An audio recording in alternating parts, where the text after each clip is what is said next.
G'day everyone, this is Kirby of kmacs Kitchen. Familiar ba? Yes, I know naglalaway ka na.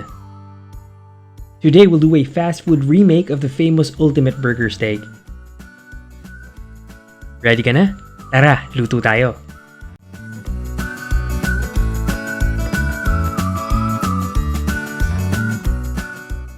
It all started in the late 19th century nung sumikat ang noo'y tinatawag na Hamburg steak. Sinasabi na nag-originate ito in Hamburg, Germany. Gawa ito sa minced beef which was usually served raw, lightly salted, and sometimes smoked. Unti-unting nagbago at nagkaroon ng iba't ibang versions ito. Sa kasalukuyan, ito yung nakagisnan nating hamburger. Ang galing, di ba? Ano bang kailangan natin? For our burger patty, we need 1/4 kilo each of ground beef and pork, garlic powder, onion powder, salt and pepper, onion chives, Worcestershire sauce, milk, breadcrumbs, and egg. For our mushroom gravy, we need 1 can of sliced button mushroom, butter, flour, beef broth, salt and pepper, and water. Don't worry kasi nasa description box yung exact measurement ng mga ito.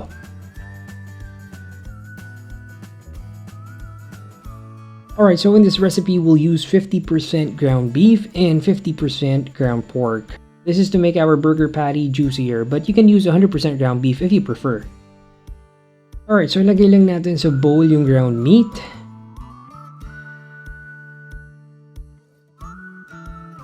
Let's also mix in our garlic powder, onion powder, and salt and pepper.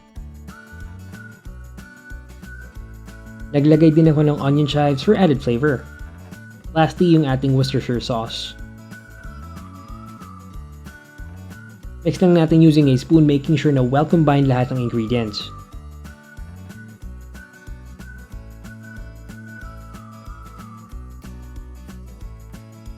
At this point, let's add in our milk. This helps our meat become more tender and nagdadagdag linamnam din. Ilagay na rin natin yung itlog and our breadcrumbs. They will act as our binders para buo yung patty natin kapag niluto.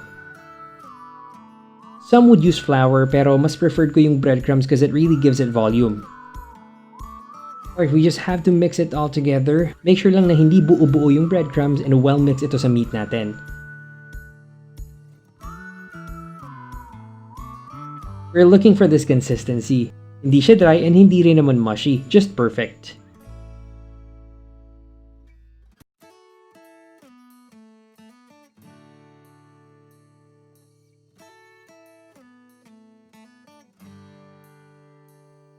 Alright, so let's form our patties.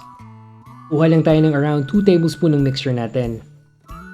Using our hands, just make sure na malinis form lang tayo ng ball bigger than a golf ball. Once firm na, flatten it out on our palm, forming a patty. Ang dali lang, di ba? Gawin lang natin to sa lahat ng meat mixture natin.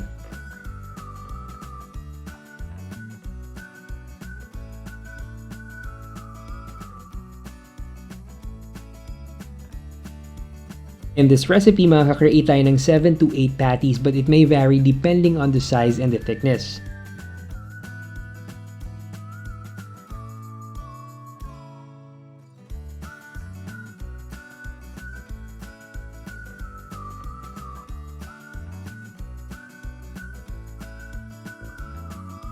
And we are ready to cook. I will use my cast iron griddle to cook our patties. If wala namang griddle, you can use a frying pan. Alright, so maglagay lang tayo ng konting butter. And then one by one, lagay lang natin yung patties. Just make sure na mainit yung griddle before nyo ilagay yung meat para hindi dumikit. We can cook 4 at a time. Alright, so let's cook it for around 3 to 4 minutes each side or hanggang magkaroon ng crust yung ilalim. After 4 minutes, turn it on the other side and cook it for another 3 to 4 minutes.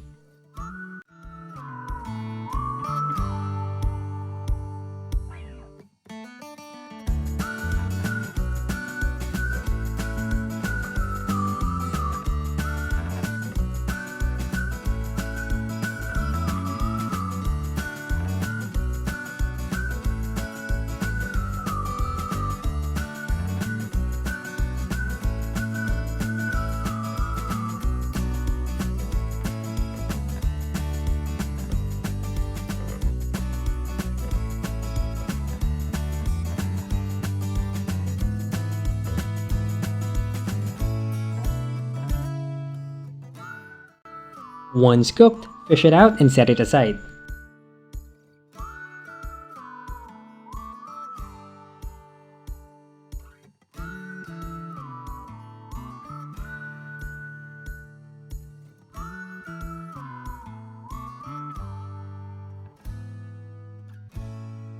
Alright, so now let's work on our gravy. In a pan, let's melt some butter.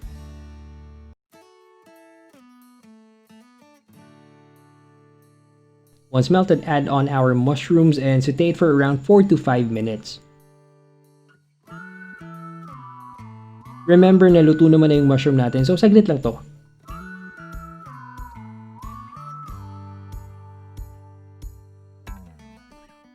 And then we just have to set it aside. In the same pan, let's melt more butter on low heat.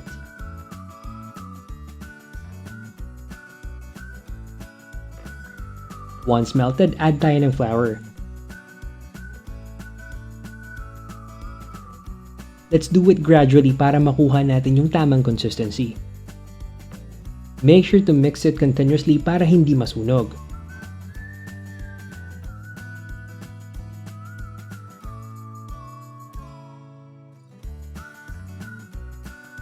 We want a pasty consistency kagaya nito.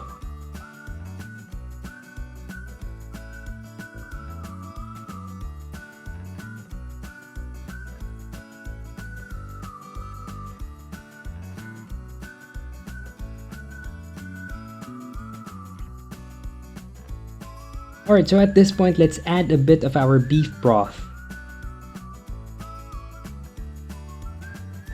To make it, tunawin lang natin ang isang beef cube sa 1 litrong tubig.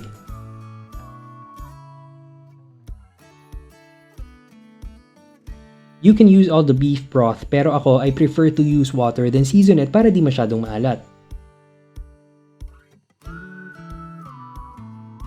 We just have to mix it continuously, making sure na walang lumps and smooth yung gravy natin.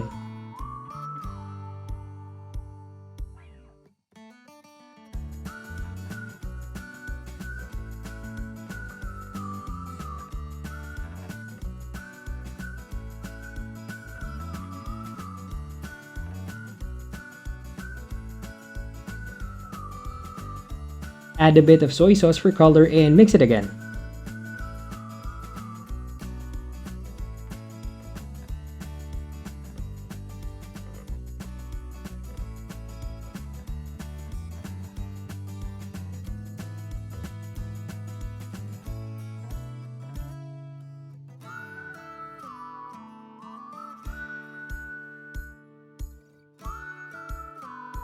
Once even na yung color and wala ng lumps, throw in our cooked mushrooms.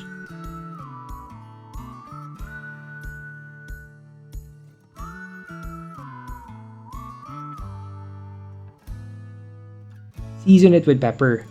Loads of pepper.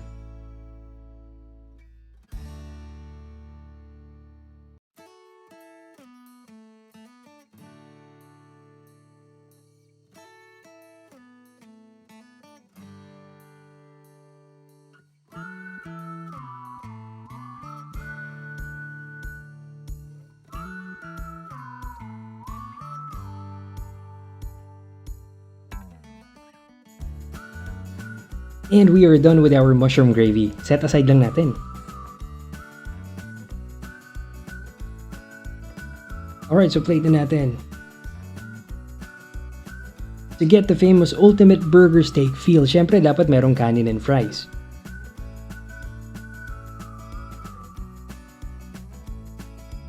So let's put 2 pieces of our patty and top it with our mushroom gravy. Itsura pa lang nakakagutom na.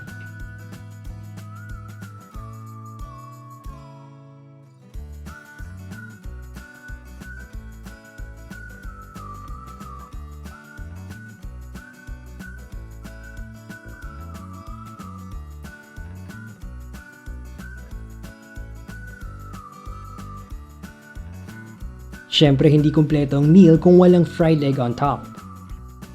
And there you have it everyone, our fast food remake of the ultimate burger steak.